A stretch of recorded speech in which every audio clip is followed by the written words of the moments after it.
Morning, everyone. I'd like to call the meeting to order. We'll begin with our land acknowledgement. At the Township of Severn, we recognize the following land acknowledgement. We would like to begin by acknowledging that the land on which we gather, in which the Township of Severn operates, is part of the traditional territory of the Anishinaabe. For thousands of years, Indigenous peoples have been inhabiting and caring for this land.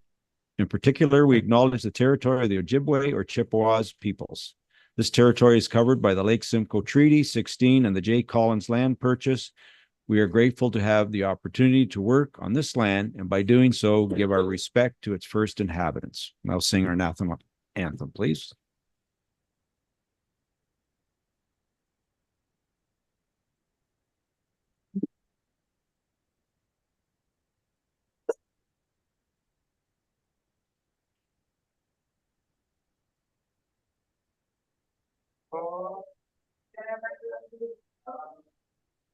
Our home and native land, through faith and love, in our sky, with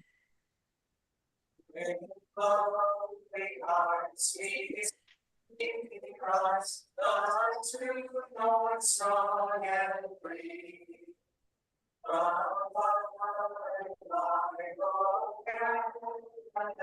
We stand on guard for thee.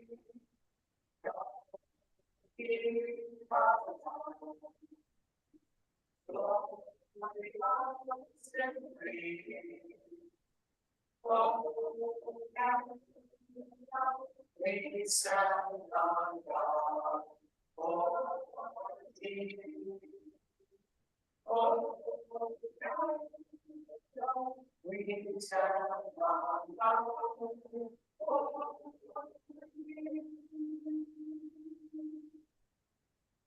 And a moment of private reflection, and if we could, in our prayers, remember our colleague, our friend, Councillor Stevens, who was the mayor of Severn, the mayor of Aurelia. We just remember him in our prayers, please.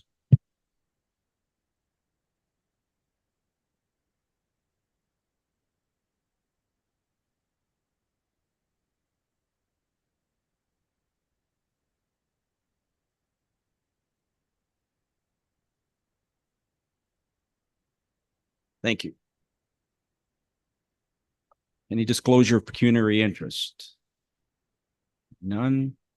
No public meetings or hearings. We do have two presentations today, and the first one is Simcoe County Local Immigration Partnership, County of Simcoe. Welcome, ladies. I know we have Monica and I've forgotten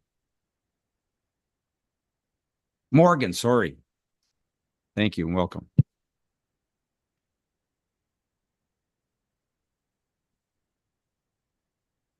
Good morning. Hoping it's working. Seems like there's no light.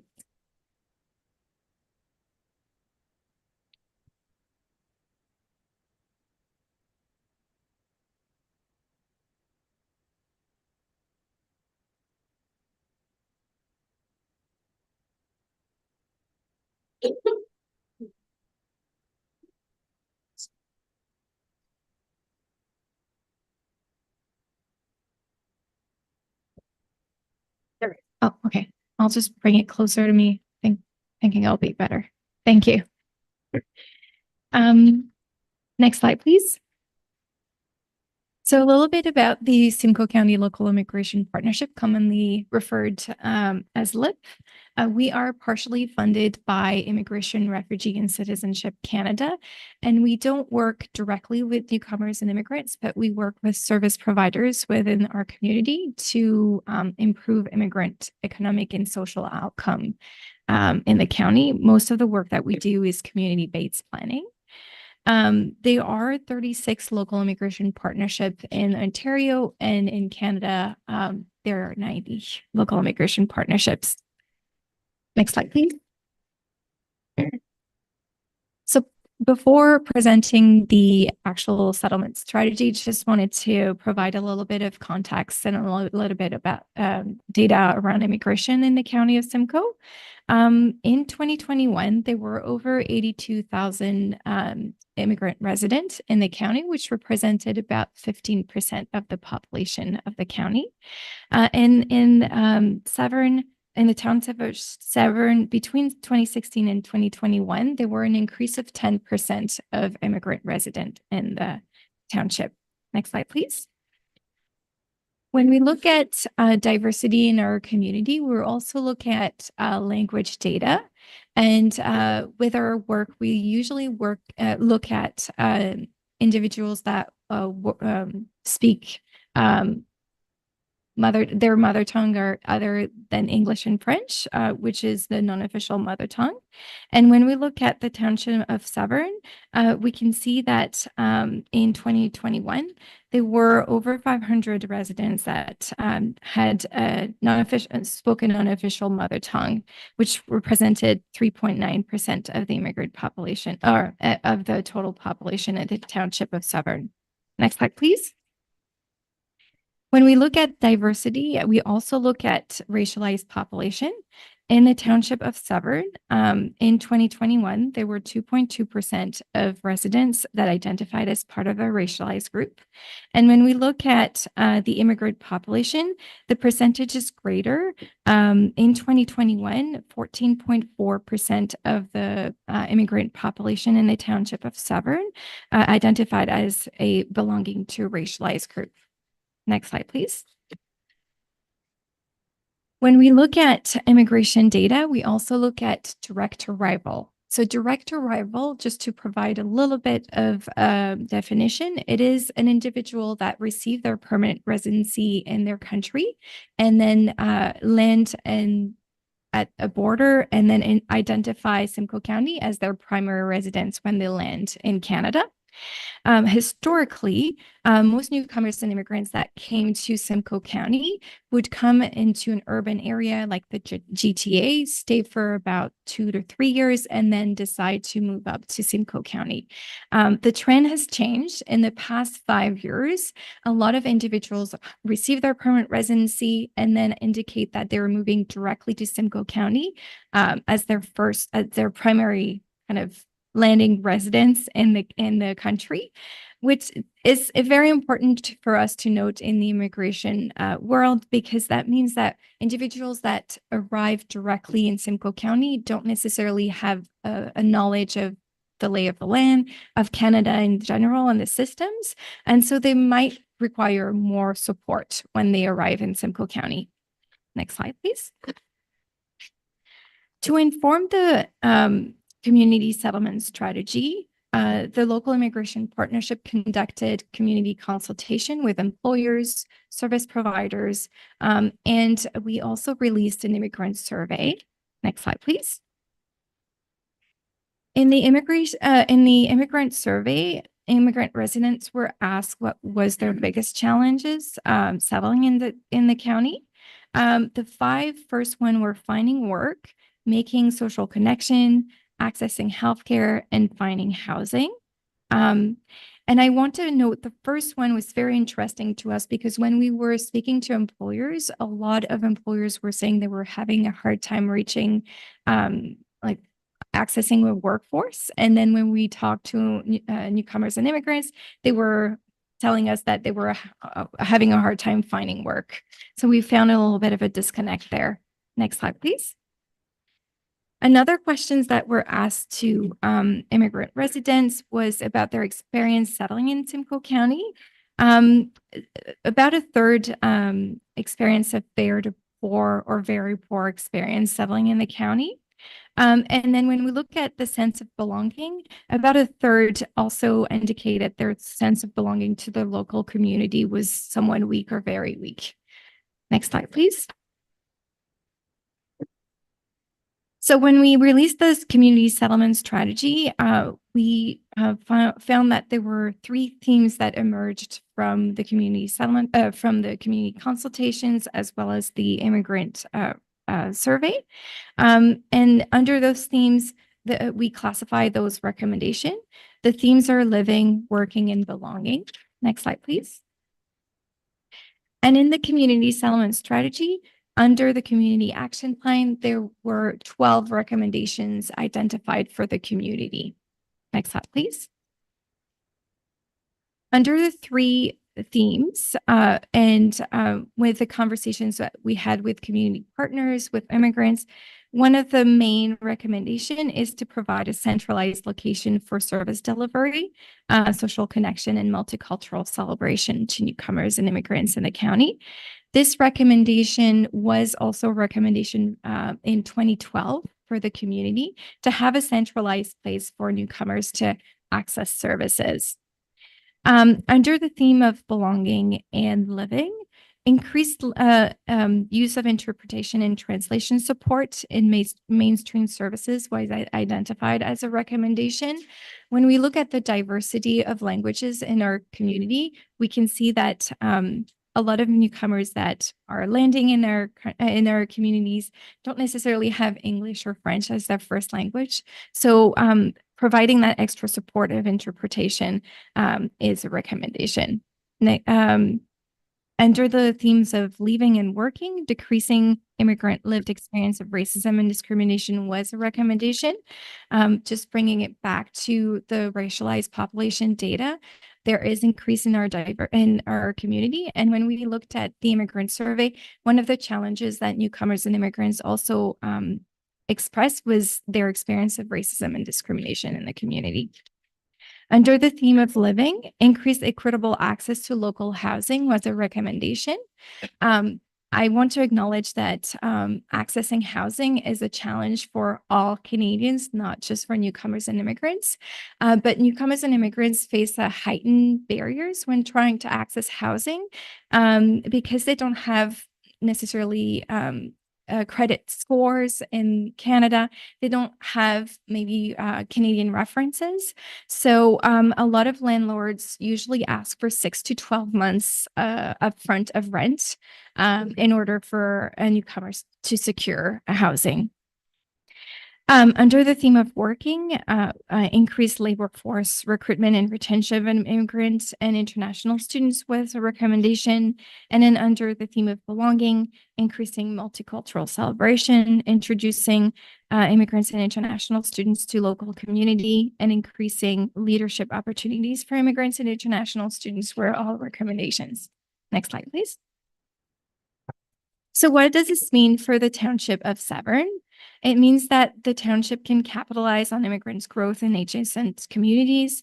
There is an increase of diversity in our community, so there might be a need to address equity, diversity, and inclusion with staff. Sorry, I'm losing my voice. Addressing the lack of immigrant-specific programming. A lot of newcomers and immigrants in our community have to travel to access settlement services or language training program or employment program. And then providing connections to community resources and services. Next slide, please.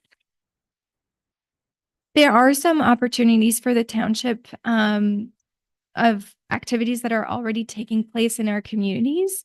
Participate in the annual Week of Welcome is a suggestion or recommendation.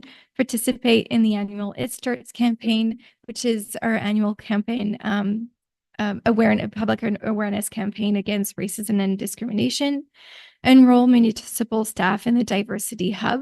The Diversity Hub is an online platform with a lot of equity, diversity, and inclusion resources. We also have Lunch and Learn, a virtual Lunch and Learn series that happen every month with a specific topic.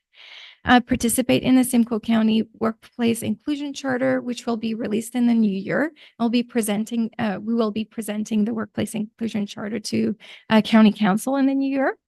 Support the annual Newcomer Recognition Awards. It's actually happening tomorrow. Anybody is welcome to attend.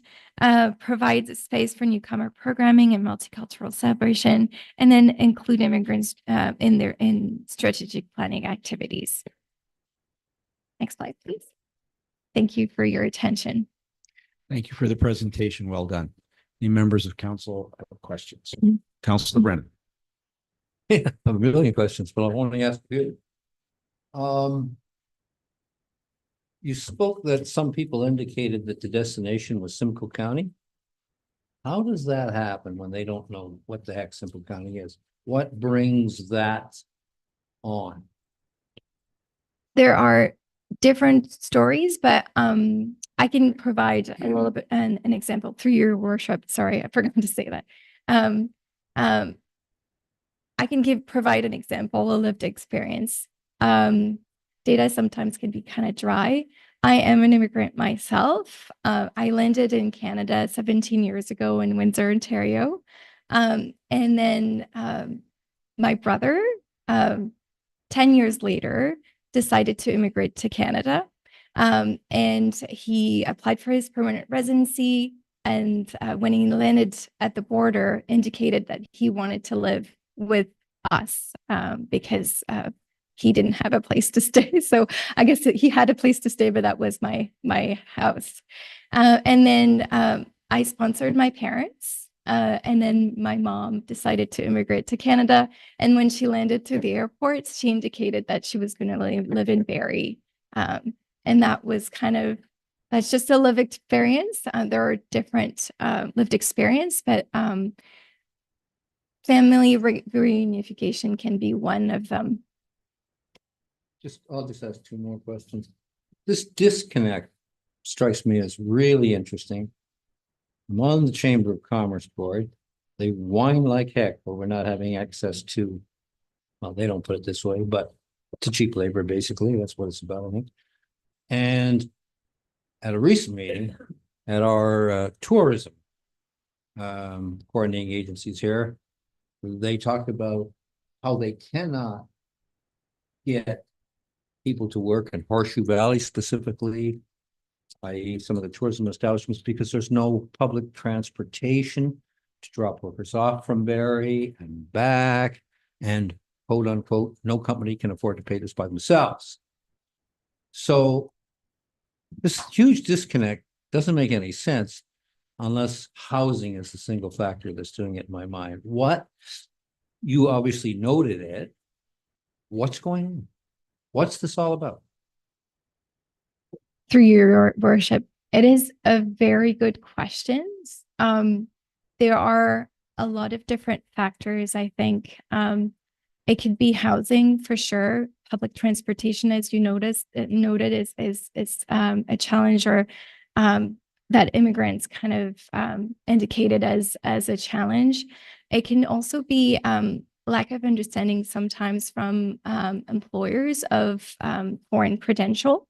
A lot of employers indicate that in some instances indicate that they want an individual that has Canadian experience on their resume. So that could be another factor. As I mentioned, there might be multiple factors. Sandra, my manager, I can see. Thanks, Morgan, through your worship. I just wanted to add, Morgan spoke briefly about the Workplace Inclusion Charter. It is expected to be launched shortly. That particular product was actually developed in Bow Valley, Alberta, in response to challenges in the hospitality and tourism sector in Alberta.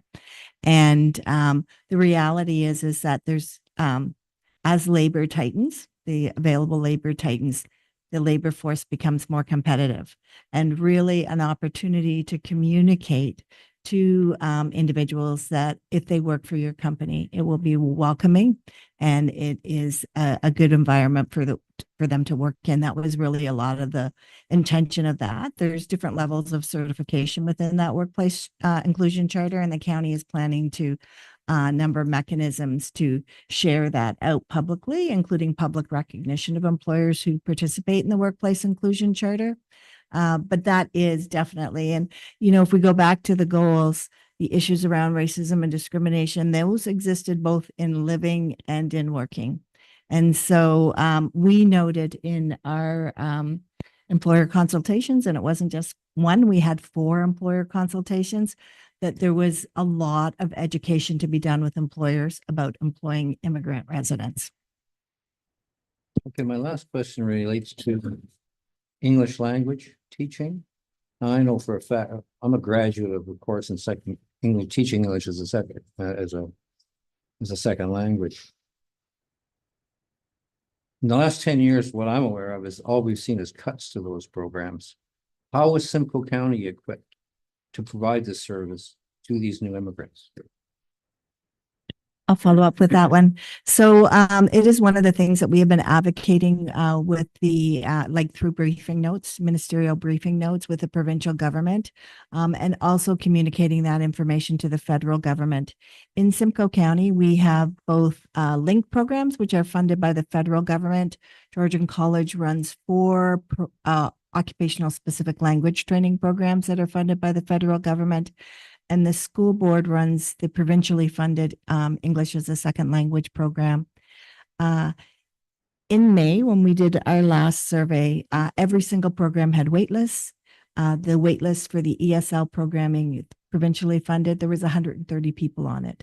And it's a real challenge because that creates a bottleneck in the labor market. Because if somebody's waiting to take an English language program, they're not participating in the workforce. Thank you. Deputy Mayor Cox. Yeah, through the chair. So do you utilize, because we're a rural area and Barrie is where our residents would have to go for a lot of things, do you utilize our libraries? I thought you did. You have different programs that come there and you send people. So our library is like a local immigration hub for them, and they can help them with job finding with English as second language, those types of things. So we have done a lot of work with libraries to help develop them as welcoming hubs because the footprint of public libraries in Simcoe County is much greater than the number of organizations that provide settlement services. And so they have taken on some of that. But again, some of that comes down to funding as well for them. There was funding a few years ago to help develop multicultural liaisons. Many of the libraries took that particular initiatives, purchased multilingual resources for their libraries. But as that demand continues to grow, I know that, so for example, in Bradford, West Gwillimbury, which has the highest percentage population of immigrants in Simcoe County, their ability to keep up has been significantly impacted, even though they're very immigrant friendly. So yes, so in Aurelia, there is a conversation circle, but there are no regular programming pieces. And that is something that we definitely highlight. In 2024, there was a call for proposals from the federal government for 5 years of funding.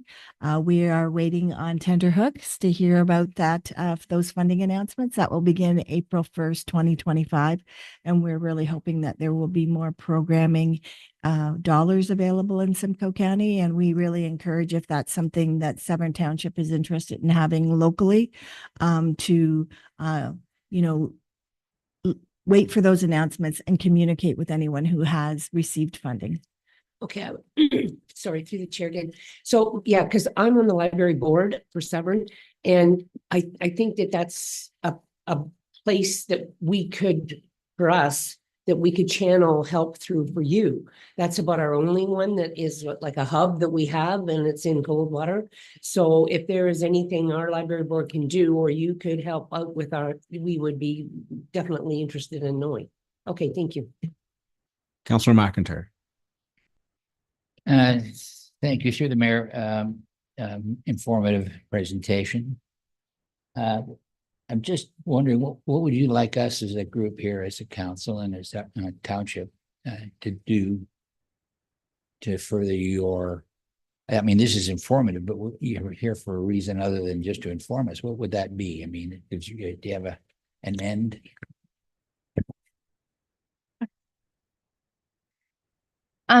Through you, your worship, this presentation is very informative. We want to present the community settlement strategy and their recommendation, and our ask is really to support the recommendation. I think that through your questions, I see a lot of interest in that. That's our ask today, is really to look at the community settlement strategy and support the recommendations. And really also engage with the very last slide, which was the opportunities that exist for you. So for example, for Week of Welcome, we had 4 municipalities that hosted open houses for newcomers during that time. We still have work to do with municipalities. So we plan to offer a workshop in May. We developed a municipal toolkit for this year, but next year we plan to enhance it with training for municipal staff from municipalities who are interested in hosting. During that week, we were able to connect with over 1,000 immigrants. And so you may have employers that would have benefited from coming, for example, to the job fair. We had 374 immigrants who attended that job fair. There was 59 lined up outside before we even opened. So Just supplemental, it's only a comment. It's interesting to note the numbers that you put forth, the 575 and the 2% point, whatever it was. I had no idea that it was that low. I thought it would have been a bit higher in Severn. Nevertheless, very informative, and appreciate your presentation. Councillor Jansen, are you okay, or did you want to ask something? Yeah, I thank you, and through the chair, I believe any comments that I'd be making, Member McIntyre kind of made. So just in terms of the slide that says opportunities for Severn, Township of Severn, this is really where you'd like us to look at how we can improve and participate in the programming that's rolled out by the County of Simcoe. Okay, yeah, that's great. I'm definitely supportive of these initiatives, and I believe that a diverse community is a strong community. Thank you so much for coming and presenting today. So Morgan, I need, and you don't have to answer this. As an immigrant 17 years ago, I can tell you that my dad, when he arrived almost 100 years ago, they were thrown off on a boat in Nova Scotia. Not sure how he made his way or how he settled here, but no safeguards like we have today, or the work that everyone is doing to try and provide a life for the immigrants that are coming here. Was there any, and you don't have to answer it, I'm just curious, when you arrived 17 years ago, was there anything like what we have today for you to at least reach out to? You don't have to answer. Okay. I came here as an international student. So the experiences might be a little bit different from a person that has arrived in Canada with a permanent residency card or status.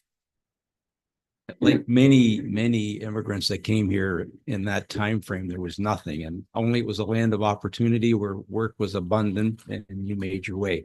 So just one other question, like statistics, do we know, are they of Spanish descent? Do we have those numbers as to the type of immigrant and where they're coming from? We do have that. Through your worship, yes, we do. Every census kind of data that we can collect, we do, and then we publish a immigrant and recent immigrant profile. It's a document that we published a year ago now, with the assistance of our research analyst team at the County of Simcoe. And it provides a lot of different details around citizenship before arriving to Canada, language that they speak, and they provided by townships and towns and cities. We also have now open.simcoe.ca website where we can see the data per region or township kind of already kind of published just on the website, so you don't even have to go through the report anymore. So that I would be happy to provide further data if it needs to be. Thank you. So any other questions? Councillor Taylor. Yeah, very good presentation, and hopefully the township can jump in and work on these opportunities so I would certainly support that as well. Thank you. So just one other, you said there's I've been away for a week. tomorrow we're welcoming, is it tomorrow that we're welcoming? If you could just tell us where it is and what time, please. It is a Newcomer Recognition Awards. This will be our 12th award ceremony this year. It will be at Tangle Creek Golf Course, and it starts at 6 official time, but we prefer if people arrive a little bit earlier, around 5:30, 6. Anybody is welcome. Great. Thank you so much. Any other questions? Thank you for the, Councillor Brandon. No, just for, I'm not, you're going to be asking for a motion? Yes. I would like to ensure that the motion reads that we get a report back on staff on how we might enhance our, like, there's opportunities listed here. We can do more than just listen. This is consistent with our economic strategy. It's consistent with any comments we make about inclusivity. So there's a bunch of opportunities there. I would like to know what are the best bets. That's all, as opposed to a do nothing. Okay, Madam Clerk. Oh, Deputy Mayor Cox, sorry. Yeah, through the chair, I think that if they could provide the township with that kit you're talking about, Municipal toolkit? yes, then that would be helpful for our staff. Then it's not like we're asking them for something we're not reinventing the wheel per se. The municipal tool, through you, your worship, the municipal toolkit is specific to Week of Welcome. So it was a toolkit designed to help. So we're happy to share that because that will inform one of the recommendations. Yeah, it's just in looking at the opportunities, because we have a lower percentage. I'm not sure how we identify that specifically, but I think you've given some indications of that. Anyway, we may not be able to do or need to do what happens in the southern part of Simcoe County. But we can certainly do something better than what we do now. Thank you. Any further comments? Okay, thank you very much, ladies. Thank you. Madam Clerk. Thank you. The motion reads that the delegation by the Simcoe County Local Immigration Partnership providing a general program update and review be received and that it be referred for a staff report. Mover and a seconder, please. Moved by Councillor Brennan, second by Councillor McIntyre. All in favor? That's carried. Thank you very much. Thank Thank you.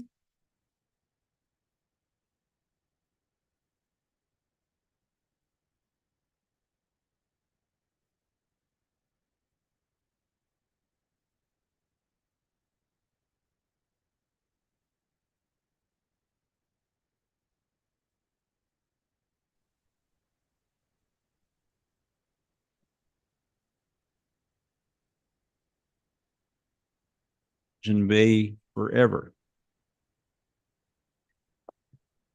Good morning. Hi, good morning. Good morning. I'm just going to share my screen and get started if that's okay.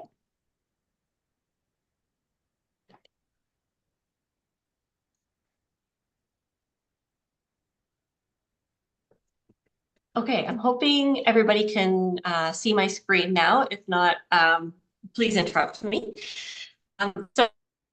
Thank you for taking the time to listen to my presentation today. And I'd like to thank the township for their support last year of the work that we were able to do in Matchedash Bay.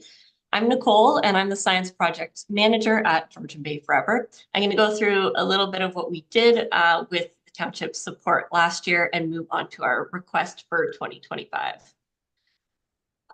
Georgian Bay Forever is a nonprofit with a mission to protect, enhance, and restore the aquatic ecosystem of Georgian Bay through research and community action. In 2021, we began a project in partnership with the Severn Sound Environmental Association and the MTM Conservation Association to save Matchedash Bay. This project has two main components, one being our invasive Phragmites management, which is what I'm here to talk about today. And then there's also a species at risk monitoring and habitat enhancement component, which is mainly conducted by the Severn Sound Environmental Association, though we work closely together and are always involved in each other's activities. We've also been lucky enough to receive substantial support from Environment and Climate Change Canada to carry out this project through the Habitat Stewardship Program. We're currently in the process of applying to this funding for next year, and we plan to do this annually. A quick reminder about invasive Phragmites, as I know there But this one is one of the worst invasive plant species, threatening species at risk, wetland ecosystems. It grows back each year, and it grows back incredibly tall and dense and much stronger than the year before. It can grow up to 18 feet tall, has no natural predators to limit its growth. It's often seen on roadsides, in wetlands and shorelines. It clearly has negative impacts on the environment, but also has impacts on human safety. It is a fire hazard, as well as growing on roadsides. It creates blind spots and grows over signs. It grows 5 times faster than native vegetation, so the management of it throughout the year is really intensive. In order to eradicate or get rid of a stand, it does need multiple years of removal. So Georgian Bay Forever does manual removal, and depending on the size and density of a patch, it can take upwards of 7 years in a row of repeated removal for us to see 0 regrowth at a stand. So here's some maps just kind of showing and outlining what we've been able to do over the last 4 years. I know they're kind of hard to see. I'm hoping council has a copy of this if you want to take a look at it closer. But what I've done with these maps is kind of summarize them into some pie charts. And what we're seeing here is an overall increase in the number of patches or sites or stands of Phragmites that we're seeing throughout the Matchedash Bay wetland. This is not necessarily due to spread. We do know that Phragmites is spreading throughout the wetland, but we've actually been, over the 4 years, we've just been able to spend more time in the wetland, gain access into new areas, and essentially we are just finding more sites that we didn't know about years previous. Right now, these pie charts, the red are sites that are untreated, the yellow are sites that are cut, and the green are sites that are being monitored for 0 regrowth. What we're seeing last year and 2023 and 2024, we're cutting the same number of patches each year, but what's not shown here is we've actually doubled in the actual area being removed. So this year, our staff was able to remove about 2,000 meters squared of Phragmites from the wetlands. Another reason that we've been able to find more patches in the wetland, there's a lot of inaccessible areas of Matchedash Bay, large cattail marshes, and we have been able to use a drone to fly these marshes in search of invasive Phragmites growth. Using some advanced GIS technology and processing, which I won't go into too much detail of, we've been able to analyze the imagery collected and detect a few very large patches throughout the bay. So just an example, this is just a screenshot from Google Images, some satellite imagery at poor resolution. The bottom here, kind of where it says Lake Huron, we have lots of cattail marsh around here that's really inaccessible by foot or by boat. So we flew the drone over here, and if I zoom in a little bit, we can kind of see, hopefully you guys can see this on the screen, these circular patches, kind of a light beige color. This we were suspicious of being invasive Phragmites. Through flying the drone and doing all of this processing and analyzing of the imagery, we were able to classify the landscape into really basic classes. So we have red being the invasive Phragmites that we're finding, and being the cattails, blue being the water. So just for kind of a reference here, the Phragmites found in this picture equates to 44,000 meters squared of Phragmites, or 4.4 hectares. And we've found patches like this in multiple spots around the south shore of the wetland. But aside from that drone work, what we were able to do this year as well is hire local summer students that were out in the bay all summer long.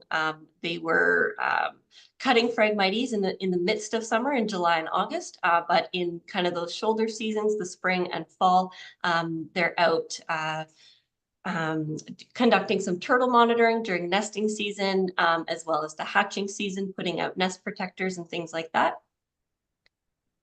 One thing I want to note, I talked about we do manual removal. So Georgian Bay Forever, we prioritize some of the smaller patches that are out in the wetland. These ones we're able to access, we're able to cut and prevent them from becoming large like those ones we saw in the imagery before, or kind of like this picture on the left here. This isn't in Matchedash Bay, but just an example of how Phragmites, if left untreated, the potential it has to grow uncontrollably. It spreads rapidly, it knows no boundaries, and is a threat to biodiversity in Matchedash Bay. Our request to the Township of Severn is that of $5,000 in 2025 to help continue our progress in Matchedash Bay.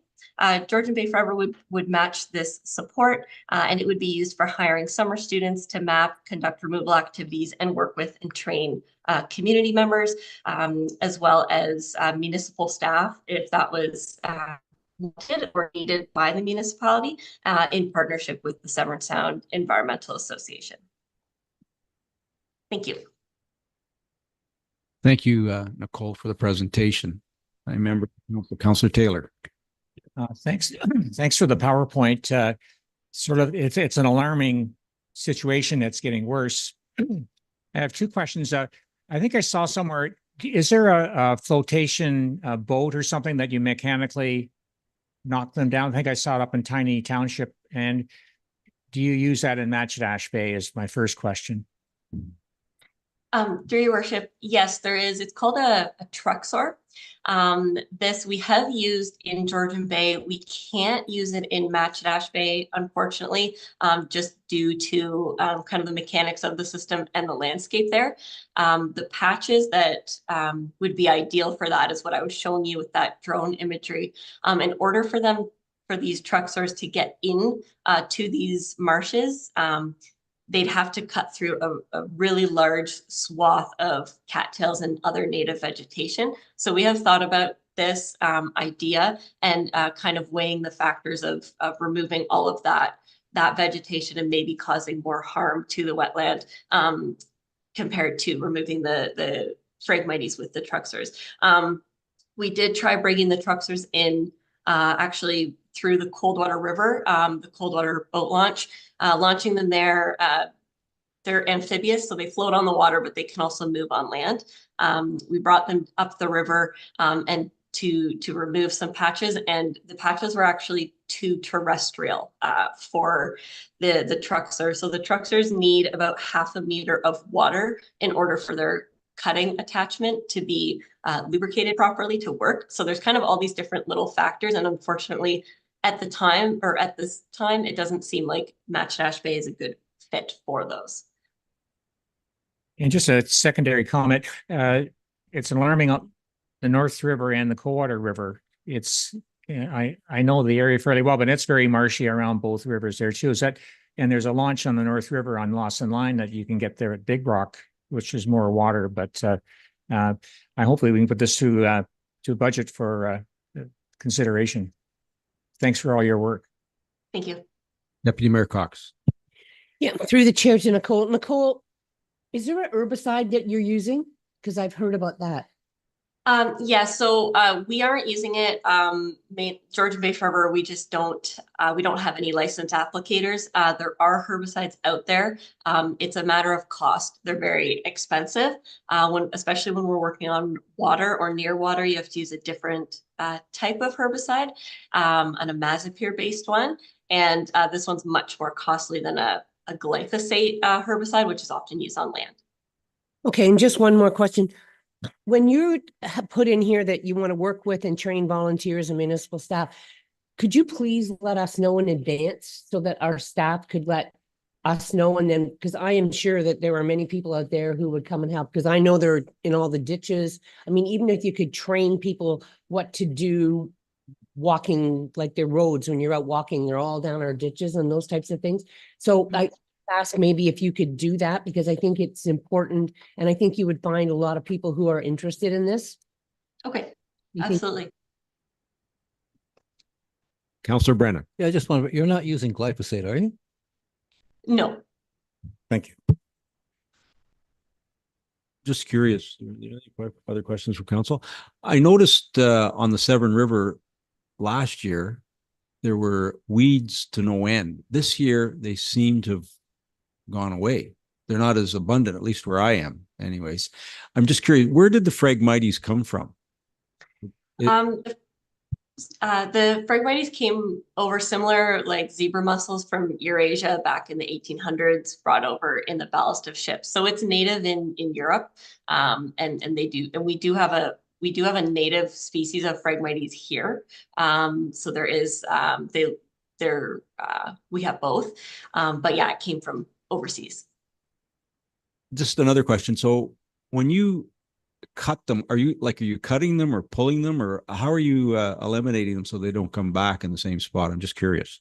Yeah, so if it depends on if the Phragmites is in the water or on land. If it's growing in the water, we can cut it underwater, and it has a hollow root system, and the water will actually fill up the root system and drown it out. And then year after year, it just gets weaker and weaker.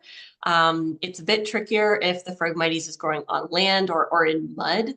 We can't use this method because it'll just leave the stalks exposed. So we do something called the spading method, which is using a sharpened spade shovel and cutting the stalk again right above where the root is, but still underground, so that it's being chopped off and then covered still by dirt and mud. Sorry, it's kind of hard to explain, but in both methods, we're just cutting the stalks of the Phragmites. We're not removing the roots because the root system is really, really complex. And the more we mess around with the roots and the more we cut them, the more the plant will try and fight back, essentially. So it will have like a stress response to grow more. And any little fragment of the root piece can spread. So if we're cutting up the roots and a little piece floats down the river, it can grow a whole new patch somewhere else. Any further questions? Hey, Madam Clerk, do you have a motion? Thank you very much for the presentation, Nicole. Have a good day. Thank you. You as well. Motion reads that the delegation by Georgian Bay Forever regarding a general update in the 2025 budget request be received and referred to budget. Mover and a seconder, please. Moved by Councillor Taylor, seconded by Deputy Mayor Cox. All in favor? That's carried. Thank you. Sorry. On to the consent agenda. Are there any members of council that want to pull anything? Seeing none. Madam Clerk, do you have a motion? Thank you. Motion reads that the agenda be adopted, including consent item as circulated. Mover and a seconder, please. Moved by Councillor McIntyre, seconded by Councillor Taylor. All in favor? That's carried. Thank you. There's no new business. Any announcements? Oh, There is one. Staff sorry. I report, forgot about Your Worship. J1. Reports from officials, planning and development, J11, planning report number P24-038, part lot control exemption bylaw, Turnbull subdivision, block 75 and 77, plan 51M, 1251, 3022 to 3032 and 3046 to 3056 Sandy Acres Avenue. I think Emily is presenting. Good morning, Emily. Good morning, Your Worship. Thank you. So as noted in the staff report, the township is in receipt of 2 additional part lot control applications for the Turnbull subdivision. So those are for blocks 75 and 77. In total, those 2 blocks include 12 townhome units. Again, this application is essentially the same as the most recent Greenwood subdivision and previous Turnbull subdivision part lot control applications that council and committee have heard over the past few meetings. The townhouses within the 2 identified blocks are now at a point in time in construction where the common walls of the units have been surveyed and included on a reference plan attached to the staff report. The bylaws included on the agenda for consideration by council today would therefore now allow those units to be sold to individual purchasers. Staff have confirmed that the resultant townhome lots are in compliance with the subdivision agreement and the township zoning bylaw. Therefore, staff respectfully request that the bylaws be adopted as presented before you this morning. Thank you. Thank you, Emily. Any members of council have any comments? Okay, Madam Clerk, do you have a motion, please?